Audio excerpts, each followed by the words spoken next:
everyone. Welcome to my channel.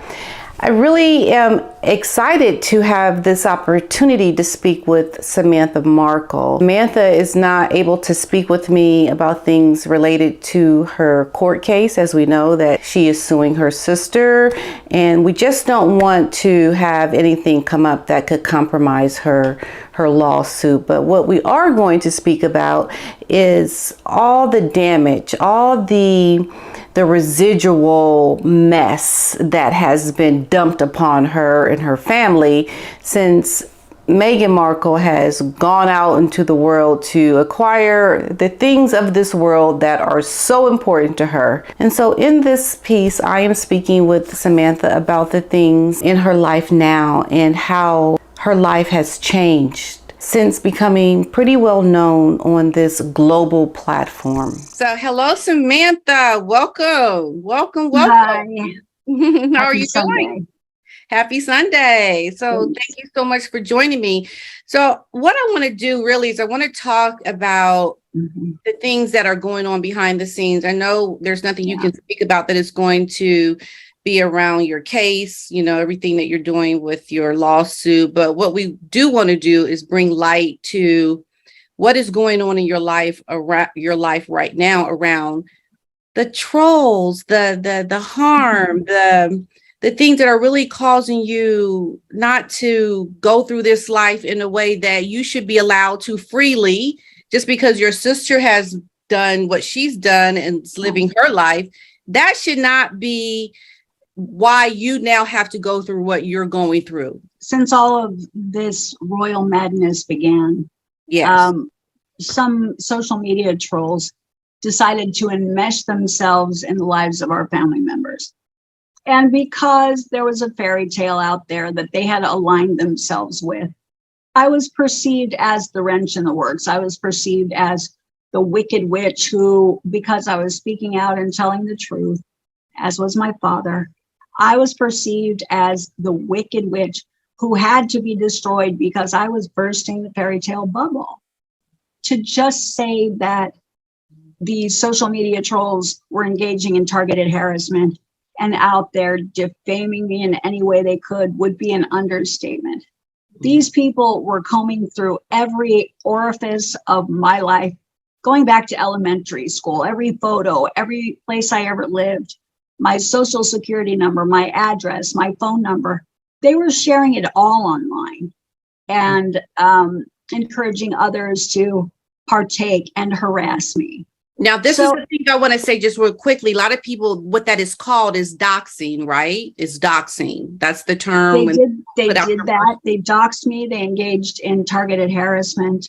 They defamed me because they started, you know, when they really couldn't find anything, they would find fragments that didn't make sense in the news or in public record, and they would twist it and Photoshop things in a way and put like a stamp that says official, but not that's used by any state or any real legal entity. And they'd stamp it on something just so you could see the corner of it. And then they'd do these little like close-up zooms of a signature or something. And they'd make a statement about that and say, this is not official. She's tampering. She's doing this just to like raise the hackles amongst themselves, because anybody who is legally savvy knows that, well, first of all, you can't see the whole document. You don't know what it's about. You don't know what the context is and the flow, like what was said before or what was said after. But this person here is going to say, she's this, she did that, she did this. And this little circled area and these four little things that were photoshopped and all blown up are proof of that. Well, no, because some troll blows something up and makes a statement about it. What's her credibility? What are her credentials? And I came to find out that some of those trolls are also catfish. So they're out there telling people they work for state agencies and they do this. No, they don't. They're trolls. And I had an assistant district attorney in the hometown of one of them who I was stalking injunction against. I got a 2-year injunction against her. She showed up in court.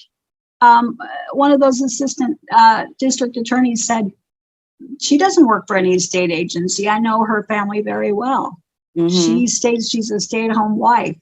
So the moral of the story is when somebody's hiding behind an avatar, it doesn't matter what they're saying or what they're putting out there, what kind of fake documents, unless you see a badge, an ID, and you see credentials to back it up. I think, people on social media need to be really careful, take a step back and say, what's her credibility? So who is she? How can she say this? And what more is there? What's the evidence of what she's saying? Instead of just, oh, she said it, bloodity. So, oh my God, let's all react to it. It's got to be true. No, it really gets out of hand on social media. But social media is toxic. So a lot of people who are psychologically needy and have voids in their life, or who have low resting heart rates, or who have issues, they fill their voids by flocking together, by getting that, it's like the opiate of the people on social media, by getting an adrenaline rush, by getting together and somehow feeling a sense of power in different areas of their life where they may have none. Okay, so can I just go back? Just, you said a word, and I want to make sure people understand what this is when you say catfishing. Okay, right. Explain catfishing. So a catfish, this is my understanding, is someone on the internet who doesn't prove who they are, and they might hit you up in emails. They might, follow you on your social media pages. They've got an avatar. It may be a cat, a duck, a bird, or it may be a picture of a supermodel, from a distance. And they create a name and they get on social media and they start feeding on people for like interests. Like they'll start talking in a way that baits people and pulls them in and makes it think, wow, she's pretty cool. She sounds like me. But they're master manipulators. So they get out there and they create this persona to get followers and to be able to manipulate others. In fact, they manipulate their victims. They might create 5 or 10 avatars, follow their victim, and send them messages pretending to be a friend and pretending, hey, I just want you to know I'm really here for you. So they prey on people. They're like bottom dwelling sucker fish. They can create 5 or 10 avatars and you won't know that they're really one person, but you're interacting with them on the internet. So they could be bots, but they could be catfish, fake trolls. And it's really hard to tell. Like at times I've been tempted when I talk to people to say, I'm not paranoid, but do me a favor. If you want to get personal with me, I appreciate your feelings and your thoughts. Send me, do a quick video with me, hold up your redacted driver's license next to your face so I can see who you are. Yes. Now, this is interesting because I do remember Meghan speaking about this, having some kind of, you have to show your identity so that you can't hide behind a false identity and spew all of this hate, so that you're speaking as who you really are. So trying to have some kind of security around the internet, and so that you can only post things if you're identified. Is that something that you would see as a solution, right? To some degree, I understand what people say when they say, we want our privacy and our freedom on the internet. But I think the problem with that, freedoms were never meant to be absolute under the Constitution. To some degree, you're free to be free as long as you're not infringing on others' safety, pursuit of life, liberty, and happiness. And when you cross over that criminal line and you start engaging in behavior that constitutes crime on the internet or in everyday life, you lose some of your freedoms. And I think platforms like Twitter and Facebook, any social media platform, should have some way of verifying someone's ID, not to share with the public, but when you open an account, your IP address should be verifiable, and you should have to present some ID so that if there are a lot of complaints and they see you committing crime, not just because trolls say you are, but by watching activity on the internet, that there's a way to hold that person accountable who's committing crime. Like, we have your ID, we verified it in a state database, we have your IP address. Okay, you're free to use our platform because we trust that you'll abide by the law and by the guidelines. If you don't, there's legal recourse. And I know why this is something that you feel strongly about, because let's talk about your Twitter account. because I Right. think this is what happened to you. Imagine most people, they can open up a Twitter account, there's no problem. But what has Right. happened to you when you've tried to use your Twitter? Okay. When these trolls glommed onto me and I was out there speaking the truth, they had already targeted me. They already decided, bullseye, we are going to get her. And so I had no idea what that entailed. Some of these people are gamers and they're master hackers. So what they do is they get into your account or your router box. They get a description of all the devices that are on in the house. In fact, one of them even mocked me and said on Twitter, your point of vulnerability is your router box. And she was sharing screenshots of my cell phone with my city location at the top of it, which told me that my iPhone was cloned. Because how is she sharing a screenshot of my phone the way I look at it when she's in a totally different state, thousands of miles away? But she was sharing it on Twitter as a way of taunting me and saying, look what I see. Okay, so it's a psychological game for these people that makes them feel like they're empowered to know that they're putting you through some changes and they're intimidating you because they're getting your life cornered and now you have no privacy.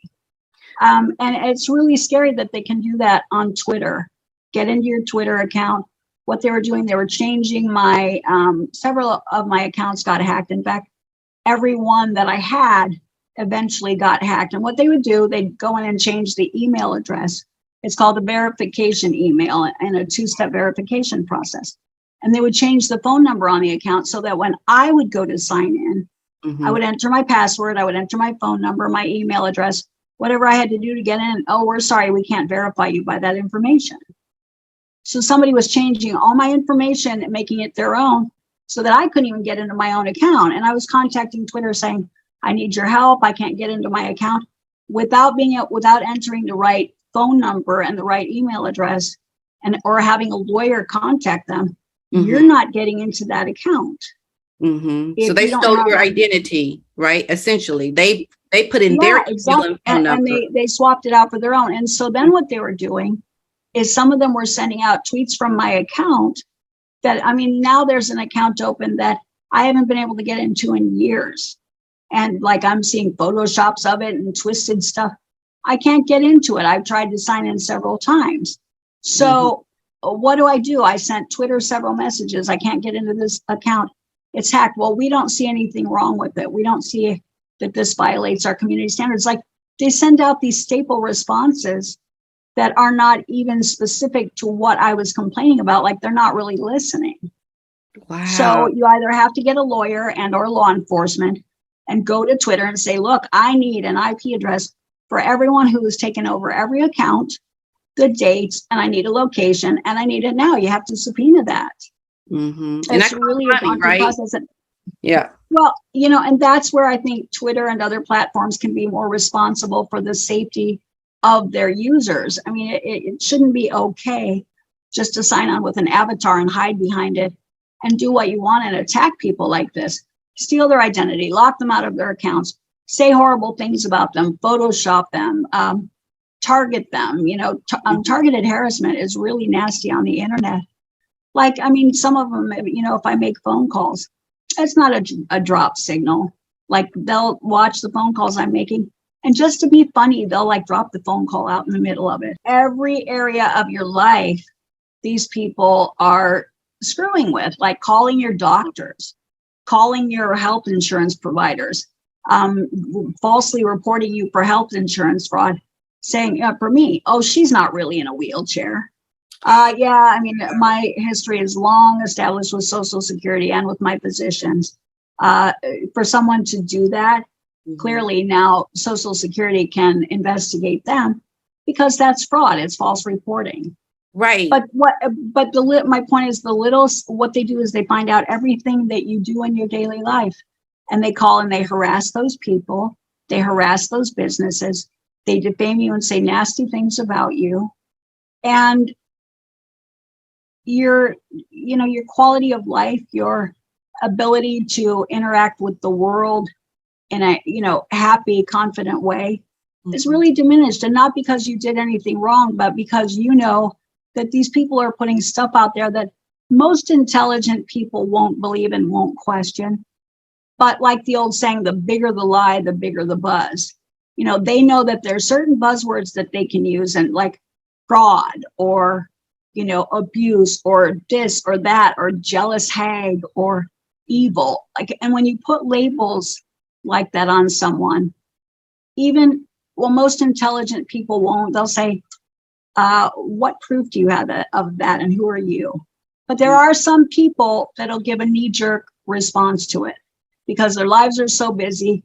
They hear it, they react. But by that time, even at the subconscious level, they've created an impression about you that wasn't even real from some of these people that are just overreactive and psychotic and spinning stuff for their own agenda.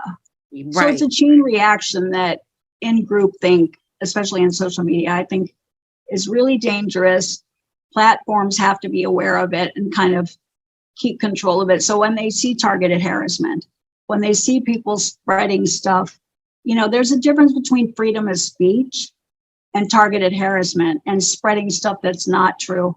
That is malicious in intent. That's defamation. Defamation doesn't mean saying, I think she's blah, blah, blah.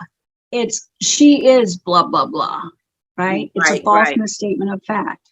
Okay. And targeted harassment, clearly, when you can see people high-fiving each other for bringing you down, that's targeted harassment.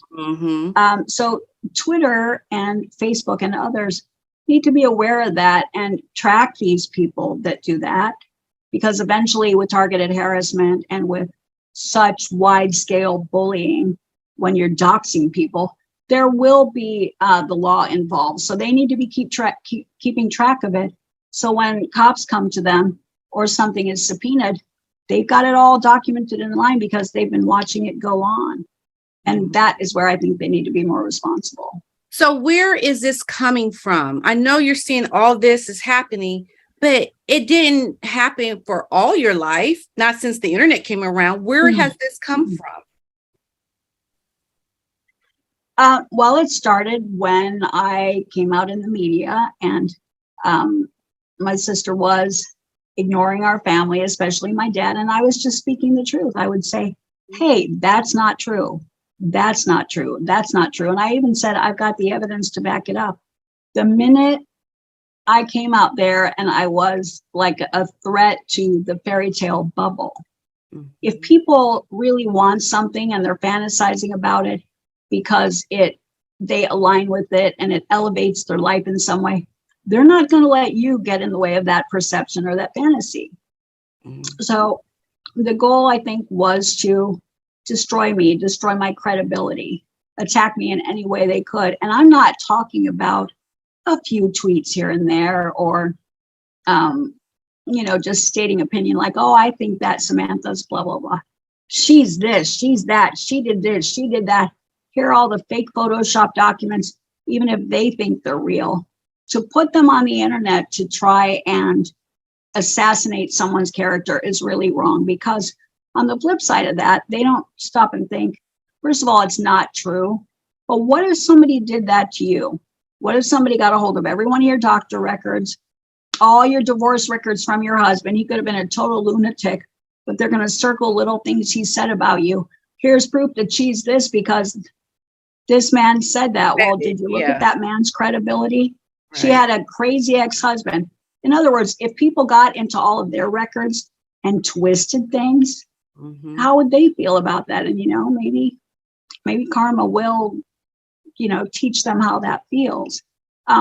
Probably not. But eventually when they're breaking the law and they're doing this at such an egregious level that it becomes felony aggravated stalking and harassment under the law. Yeah, well, they might not want to think about it, but they're going to be forced to, because the law says you can't do this. Can't do it. It's illegal. It's illegal. So how do you think this is happening and it's allowed? We know that it's constant. It has to be coordinated. It has to be being disseminated from somewhere. They're not just all out there running loose with like chickens with their heads cut off, harassing you. This is a very coordinated attack on you. That's at the very highest level, because you said they were They were professional hackers, right? Right. So we know there was a lot of talk about the internet trolls, that people that got in trouble, that were saying negative things about your sister. And we know there's ramifications for those people, or it has been for people like Yankee Wally and a couple others. So what is this leading to? Like, when's the end game? First, how is it coming down? And then what's the end game? I mean, I know it's coming from somewhere in a coordinated way. I mean, what I've noticed, a lot of these trolls a lot of them really want attention for what they're doing. Like, they'll hashtag key players who they want accolades from. So, there may be some payment involved. Maybe they just do it for free because they feel like it's a cause that, they've got to carry the torch for this. But the bottom line is, they don't even know the person they're all banding together to destroy. It's like, if you haven't sat down with me and you haven't spoken to me and you haven't allowed me to show you real evidence and you don't know anything about me or my character, why are you out there jumping up and down, turning blue, spinning all kinds of crazy, your head spinning, spitting pea soup at the wall like you're possessed? Like they're that over the top angry about someone they have never even met, and so enmeshed and setting out to destroy someone.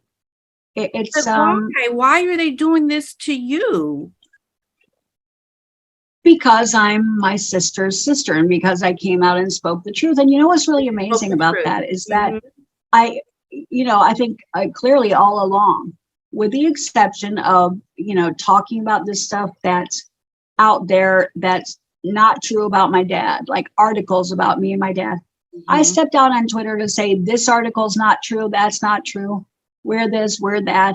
And then social media trolls would kind of chime in. And I never tweeted at my sister. I never talked to her or directly to her. So it doesn't constitute harassing her. Right. But if I know that PR is out there writing articles about her and her life that directly discredit our family, my dad or me, then I have a right to come out and say, that's not true, that's not true, that's not true. So, for example, with our childhood and her upbringing and, my dad's heart attacks, my dad paying for everything for school. People have said, Samantha, why just, so what? Why do you care now? That was then. Let her just live her life and you guys go on about your business. Because the PR articles that are current, that are saying that stuff, makes us look like liars. It takes away all of the accolades for my dad for everything that he did, blood, sweat, and tears, paying for everything, giving her everything in her life. And so when someone's lie, even if it's fluff PR, is a discredit and a dishonor and make someone else out to look like a liar, you have to come out and say something. Because I guarantee for everyone out there, if someone's PR said something about them and you had said, oh yeah, we had lunch yesterday, and the PR said she was in Baja yesterday, they would go, well, how come you were saying you had lunch? Or it's kind of, are you a liar? Oh my God, she's such a liar. And then people start doing that because they don't have their facts straight, because PR said something or someone said something that wasn't true, that contradicts what you said, and you were telling the truth. So now you've got this big thing where this is the way aggregate news works. So many of them would copy each other's articles, and they'd come out and say that Samantha and Thomas won't stop. They won't stop talking in the media. Well, then your PR needs to stop lying about our family and saying things that we didn't say, because you're harming us even with fluff articles. So you stop the PR that has anything to do with us, talk about your events, talk about your stuff. But when it comes to family has a right to say, this is the way it was. And we'd be happy to back it up with evidence. But you're not going to be out there lying again and again and again. In fact, a journalist once said to me, Samantha, did you ever think that maybe, there are articles out there that do that, or even on social media, that they're provoking you, that they're swatting the hornet's nest to get you to react so they can write more stories and call you a hag? that Samantha's out there bashing. Well, here's something really funny about that. When I think it was Thanksgiving and before Christmas, Harry had said, oh, I guess we're the family that she never had. And so I made a really simple statement on Twitter. I said, that's not true. Actually, she's got a very large family, because Harry was saying they're the large family that she never had. I said, she already has a large family, complete with aunts, uncles, cousins, and marrying merely extends that. Now, that's what I said verbatim. Mm-hmm. So tell me if any word in there constitutes bashing. Yet several articles came out. Samantha bashes Harry. Yeah. Now, those words, when you put them in bold font in an article, whether it's in paper, print, or online, bashing, slamming, those words get an emotional reaction out of people. And it solidifies an impression. Wow, that Samantha's a biatch. She's out there bashing her sister. Right. No, and Harry, no, speaking the truth and saying this happened, that happened, this didn't. No, she hasn't reached out to my dad. No, no, dad paid for all of her school. No, she didn't get scholarships. That's not bashing. That's speaking the truth. True. So, but then the journalists know that when they use words like bashing, that everybody in those little chat rooms at the bottom gets going like a bunch of Tweedle beetles from Dr. Seuss battling, in a puddle with paddles. It's like, that's what social media trolls look like. And they all get in there and start sparring like, she's this, she's that. No, she's not. And they love that because it's good for their publication. It's like bad press is better than no press at all. I think the same is true of tabloids. So they start little wars, and then we'll come out and respond. And they write more articles from that. Samantha said this, that Thomas and Samantha won't stop. Mm-hmm. So then again, people said, Samantha, well, if you know they're doing that, why don't you all just stop talking? Okay, it's like this. You got publications and social media trolls out there saying horrible things about you, even from the beginning, right out of the gate. If you don't say anything, then you're kind of like implicating yourself by your silence. Because I'm like, well, why didn't you come out and say anything about it? It's a catch-22. Right. If you do say something about it, oh my God, all hell breaks loose. And if you don't, all hell breaks loose. So at the end of the day, you can't worry about all that mess and all those crazy people. You have to worry about what you see in the mirror, your family integrity, your honesty, and the truth. And if they can't deal with it, they can't deal. But you have a right to get it out there. You have an obligation to yourself and those you love to defend your honor and protect yourselves with the truth. So they're going to do what they're going to do anyway. So how's it affected your personal life? Well, yeah, I'm a degreed mental health counselor. So, to find out that all of this stuff, like they've changed my Wikipedia and made it so it's not editable.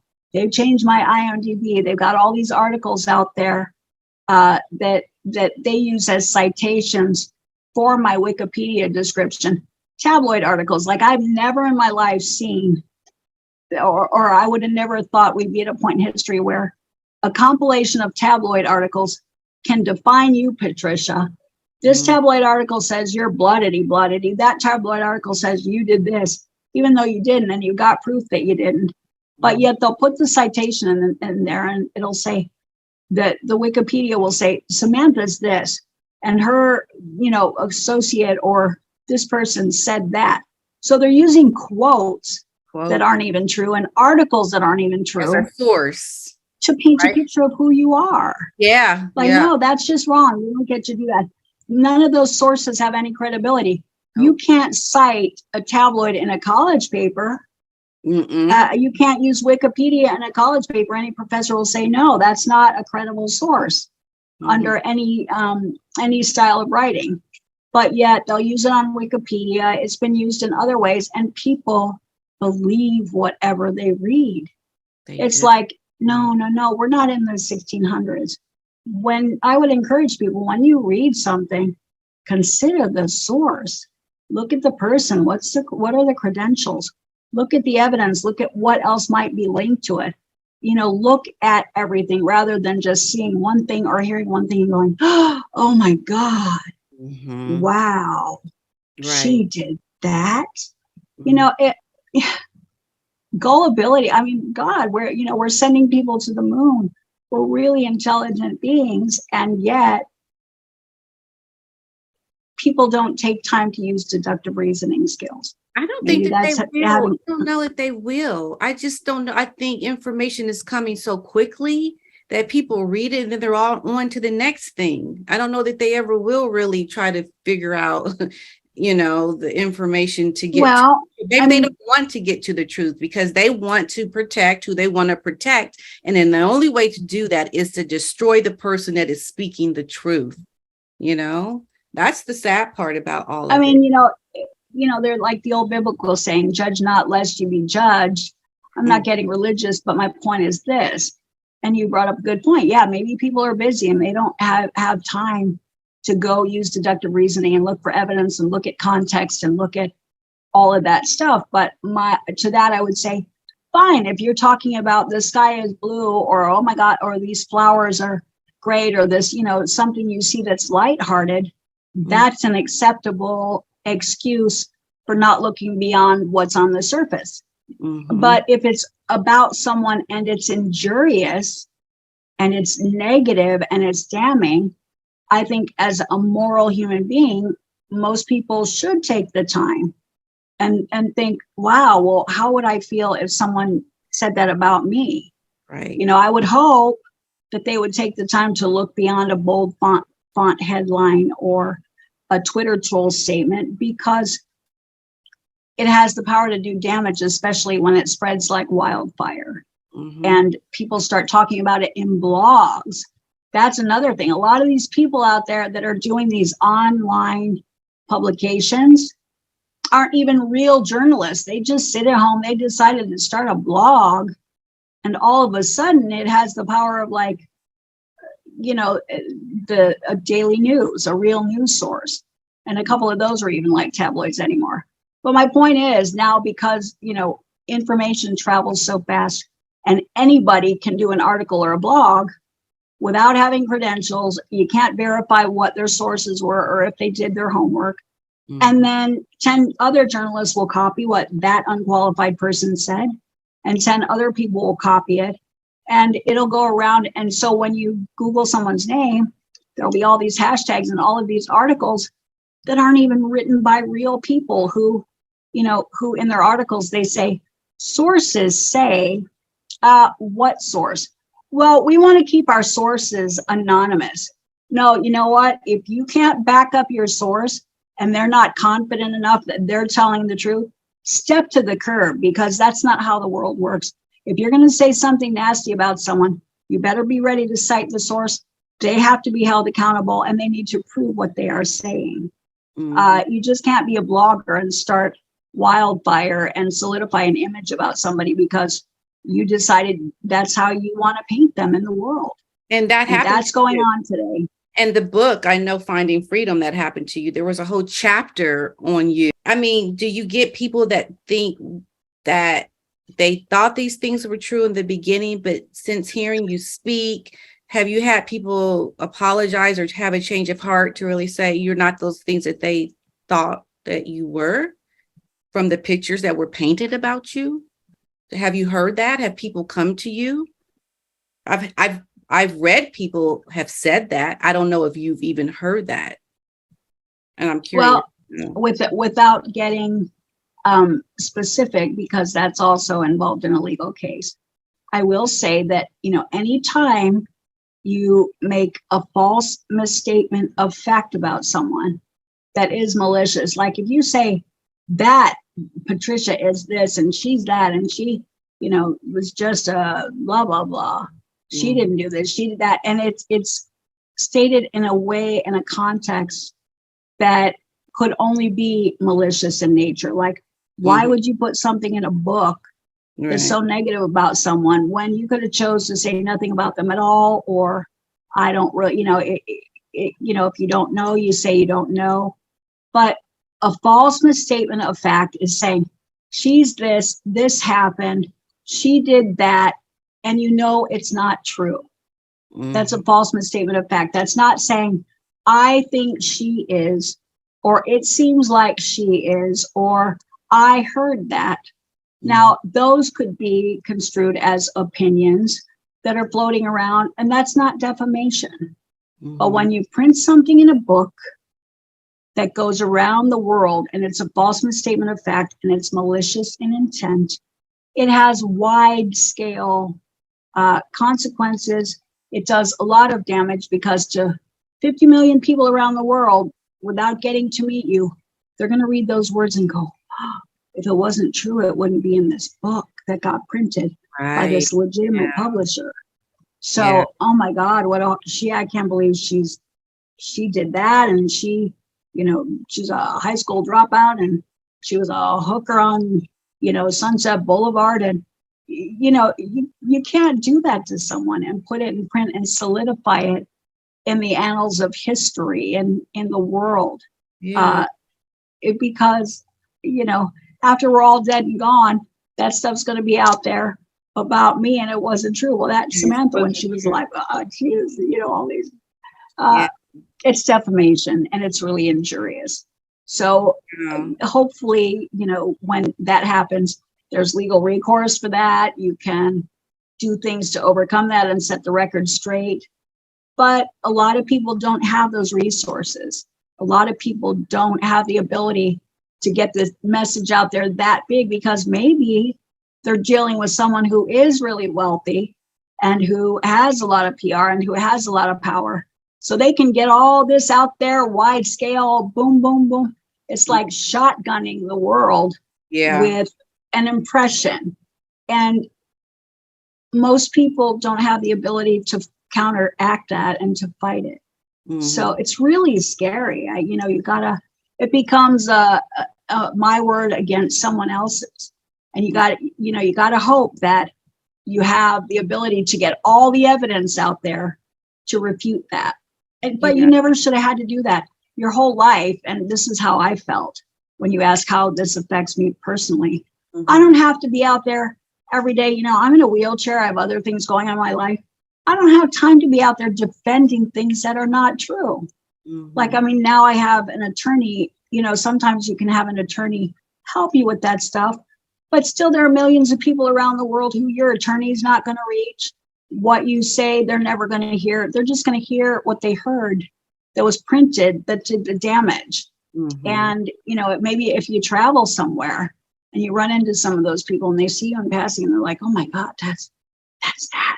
Oh, she's, you don't have to live your life like that, being clouded by people who you might meet, who you don't know, but who have a really nasty impression about you from someone who printed something that wasn't true or said something on social media that thousands of other trolls spread that wasn't true. It's like, all these years I was like the kid in the back of the classroom going, wait, let me talk. Don't let them tell you who I am. Let me tell you. And better yet, let me show you. Let me show you what was true about that. Let me prove it. And are you willing to take the time to listen? Does it matter? Well, okay. I hope that if you're ever in an elevator and somebody screams that you raped them, I know that you'll be, hoping that others would take the time to listen to you and to look for evidence rather than just believing these nut jobs running around screaming this stuff all over the internet and even in blogs and press that becomes tabloid articles or that becomes other articles. When you read an article and it says something negative about someone, my God, look for real proof. Not that trolls give you, not that, find real, legitimate legal channels. You know what? If you know the person, ask them. Talk to them about it and say, what's up with this? I think we kind of owe it to each other as social creatures to say, hey, all that stuff's out there. Let me hear your heart. Let me hear you. It takes the same amount of time to talk to the person or look for legitimate sources. What happens when you're in public? Do you ever get people that recognize you and maybe want to confront you or to say sorry about everything you've been going through? Like, what's your life like in public? I get I get a lot of apologies online because I think people have seen that everything I said was true and came to be true. But there's still a lot of other people, who live in different places who maybe weren't privy to updates and recent information like, oh my God, she was telling the truth. And in public, I think people where I live are very respectful. A lot of them have seen the truth by virtue of other actions that made what I had said true. You see what I'm saying? Yeah. Sometimes people live up to the rumors about themselves by the way they treat others in public. And so when that's out there demonstrated, it's like, yeah, she was right because look what she's doing over there. So, and I didn't feel like I had to defend all of that anymore. Most people get it. But for a while, I was getting death threats. I was seeing cars pass by on my security cameras. I was getting like weird phone calls from hundreds of cities on my cell phone. So I knew my number had been passed out. Trolls were sharing the phone number online, sharing my address. I had to move 3 times. Really? That's 3 hard to do in a times? wheelchair, but yeah. That is terrible. I mean, that's cost you money. It costs money to move. And like you said, being in a wheelchair makes it even harder. Oh, here's another thing. The assumption was out there, oh my God, that Samantha and Thomas are out there talking in the media all the time. They must be making hundreds of thousands of dollars off of interviews. If you do an interview for $1,500, for example, and hundreds, maybe even thousands of other publications copy it and then do their own spin and copy it from other publications, they might even get footage like photographs from the original footage you did and take still photographs and put it in the article. Throw some quotes in there that say, we spoke with Samantha and she said, no, you didn't. You didn't speak with me over there in Poland. I'm sorry, but I never talked to you people. Right. So it's like you make $1,500 and publications all over the world make all this money and sell your photos from the stills. So you're not the one getting rich. You were out there trying to set the record straight. And maybe you made a little bit of money because, hey, let's face facts. All of media makes money. And when I said that, trolls even spun that out of it. Yeah. Samantha said she worked in broadcasting before all of this, so she has a right to talk to the media. That's not what it was about. It's that I'm comfortable speaking to people, and I'm certainly comfortable speaking the truth, but I'm in a wheelchair and I need help with a lot of things. So if I do an interview and anybody comes to my house, that's an all-day affair. Someone has to lift me in my chair. Someone has to help me get dressed. Someone has to help me do my hair. They have to give up their day to do all of that. And it's, contrary to what people think, it's hard to sit on your butt all day. It's really uncomfortable. So I'm not complaining, but I'm saying it's not glamorous. You don't make a lot of money. And it's really hard for someone in a wheelchair to do all that hoop jumping for an interview and pay someone to be with me all day to help me do that. Like even my boyfriend or friends around me, they can't stop their life and spend all day making sure the crew has something to drink and water and make sure things are where they need to be and that everyone's got what they need, when they come to my house, like a good hostess does. Right. But more than that, to be able to help me so that I can get dressed, so that I can do an interview, so that there's someone there if I need a sip of water. It's really a daunting task. So no, we didn't get rich off of interviews. It's not easy. Nobody was out there, and then on the flip side, you have to, when you do an interview like that, that you didn't say anything that was wrong. But a lot of times they'll take what you said, some of it will end up on the cutting room floor, so to speak, and they'll twist it out of context. Like if you say, well, blah, blah, blah, blah, and the tree, grows this way and it fell over, they'll put that in the context of something else. Or if you say, no, I don't like her, or I didn't really get along with him or her, they'll put it in another sentence that might have to do with not even that person and put it in a way that changes the theme of the whole paragraph. Mm-hmm. So we were out there going, wait a minute, I didn't say anything negative. Well, but when they put it at the end of this sentence, it looks negative. So then 10 people will copy that article, and all over the world. And before you know it, oh, yes, you did say that, Samantha, because look, here. Well, no, and I didn't say it in that context. I didn't, that's not what I said. Mm-hmm. That's not the sentence that I said that in.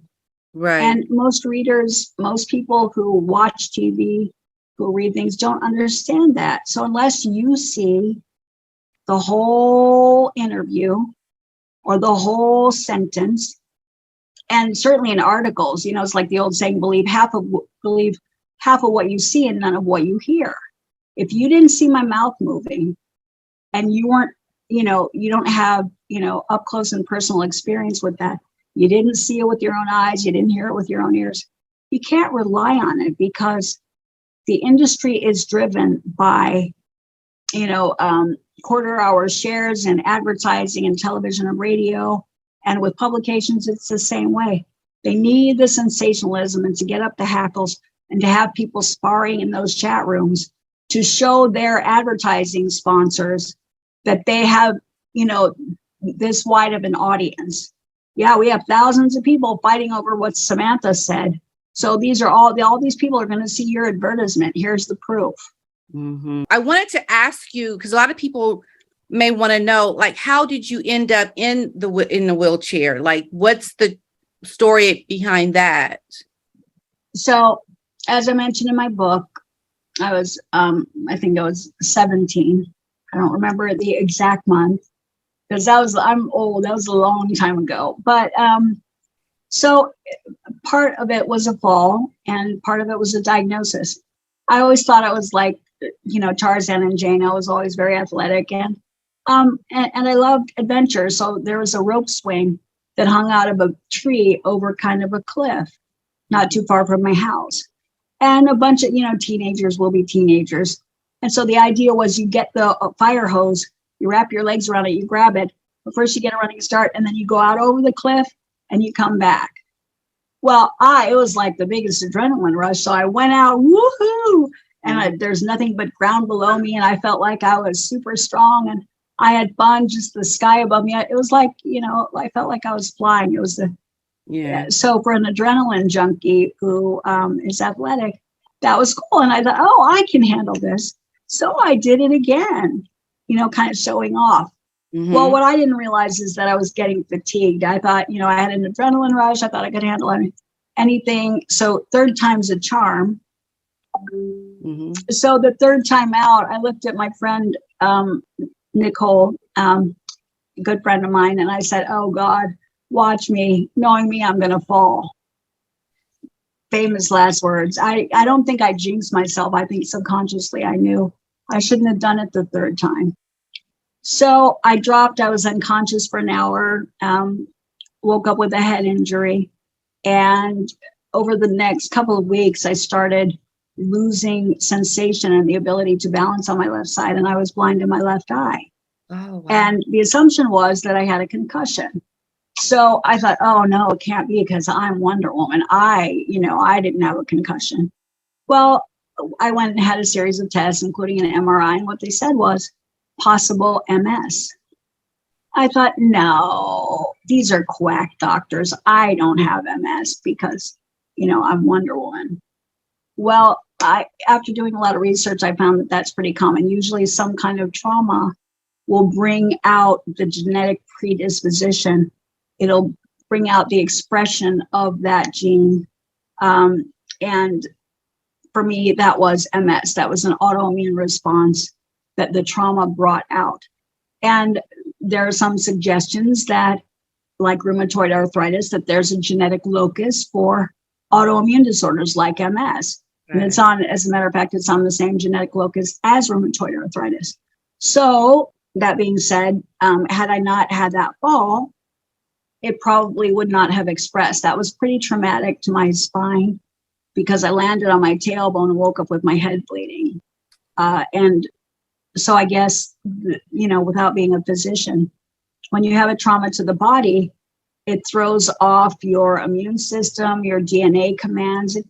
It can do a lot of really weird things, but I thought I was impervious to the elements.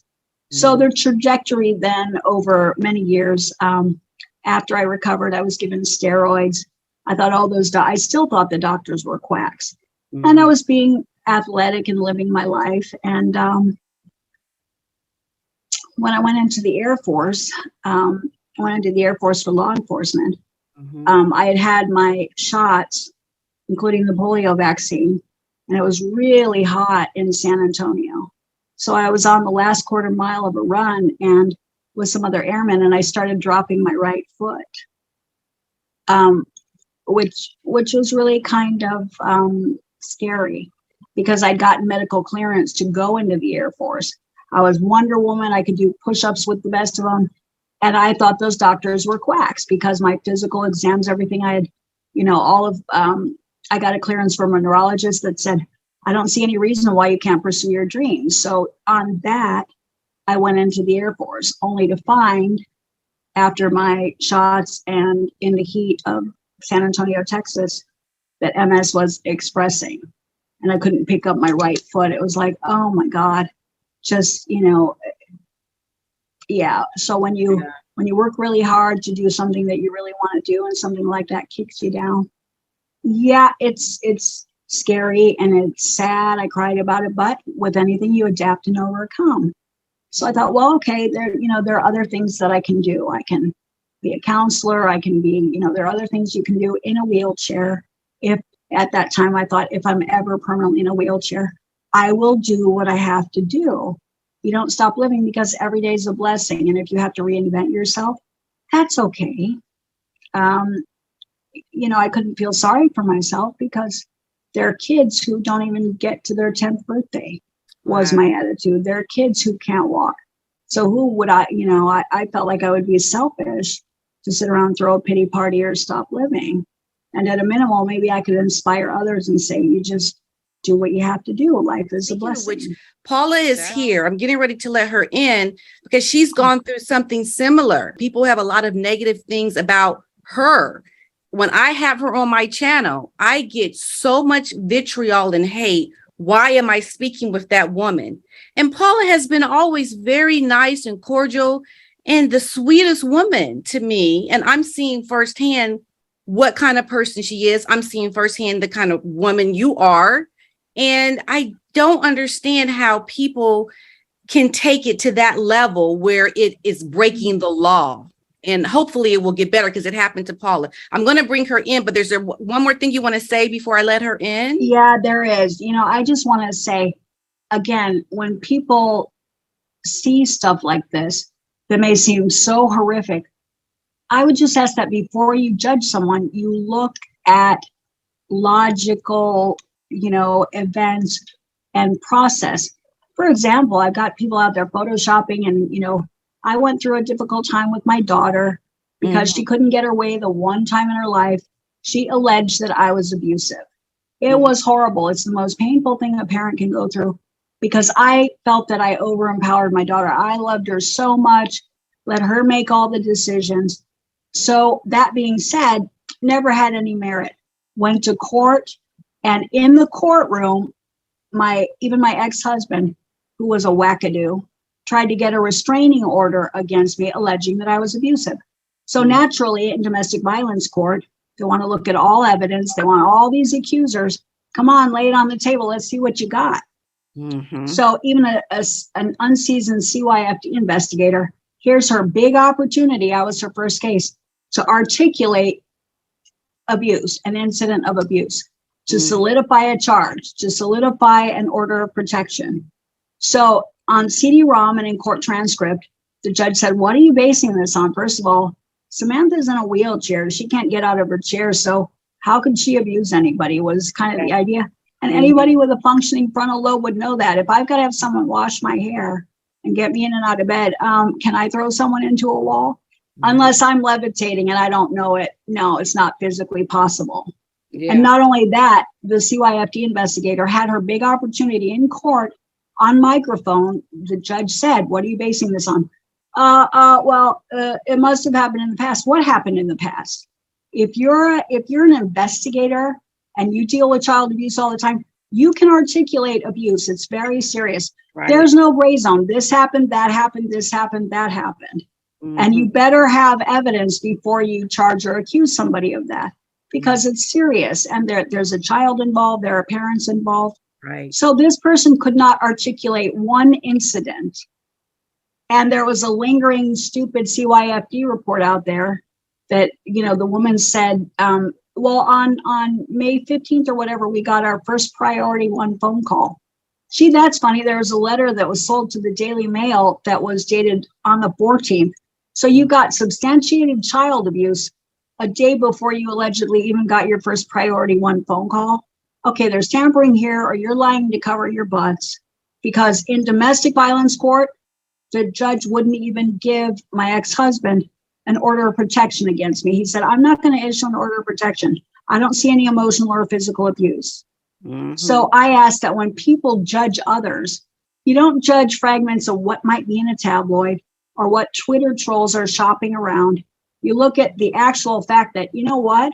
If someone's abusive and it goes to court for an order of protection, there would be an order of protection against me. I would have been criminally charged for being abusive.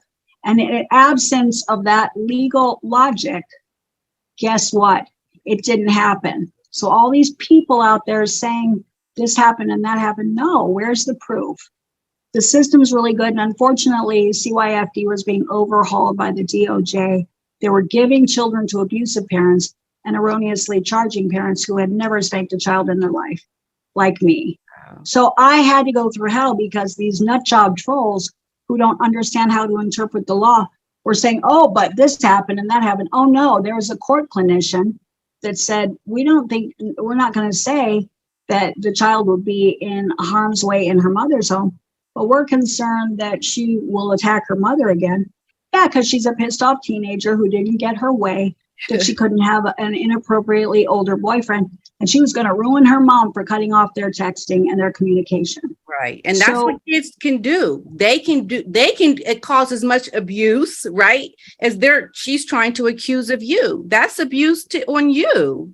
Yeah, it's like I don't like that this guy can go to jail, and I don't like all the clout around me, so I'm going to start a fire over there, and I'm going to create bells and whistles. Right. And I'm going to vilify my mother because she stopped all of this, rather than say, you know what, I'm sorry I screwed up. And to this day, she has not apologized for all of those horrible lies. And I don't think her ego will allow her to. I was like wishing, oh my God, I need Dr. Phil or somebody to help me with this. She'll never be accountable. She won't own up to it. But the bottom line, I have never spanked a child in my life. Never once, because I don't believe in it. Like I would take toys away and say, you can get this when your behavior's good, or, you can be funny with kids when they're throwing tantrums. That being said, these people who know nothing about me or my parenting skills, these people out there who believe in late-term abortion and hacking up your kids and changing their gender are judging me. They know nothing about me. And if they're so legally savvy, they could have heard that CD-ROM where there was no order of protection issued against me.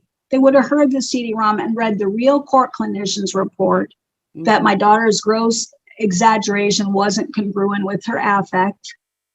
She could tell horrible things without blinking her eyes and with no expression on her face. You talk to abused children, they present with signs of distress. You can see it. You can see the way they feel. You can feel their fear. They're not talking about horrible abuse like they're reading, a Disney story. Right. Yeah. It's the weirdest thing. And how dare, Dr. Phil once said, teenagers don't rule the roost. When teenagers want to be nasty nowadays, whether they get the idea to do this from their peers or whoever's like leading them to do this, to say something so horrible about a parent that's not true, there has to be a point at which they are accountable. They apologize, because it doesn't stop at the parent that they're treating like this. It'll trickle over into other areas of their lives. Right. If they start seeing, gee, I can lie about that person and get my way or get all this, it's not going to stop with the parent or with me. But it leaves the damage in my life there until I get someone like Dr. Phil or someone to confront her and say, why would you do this to your mother? That's a Why good would you do idea. this? Let's get Dr. Yeah. Phil. Let's get Dr. Phil to come in, Well, right? I would love that. I'd have to get someone else because Dr. Phil's friends with Oprah, and you know all that. Oh, yeah, we know how that conflict of goes. interest. I hope you enjoyed that, and we will see you in part 2 of my conversation with Samantha and Paula.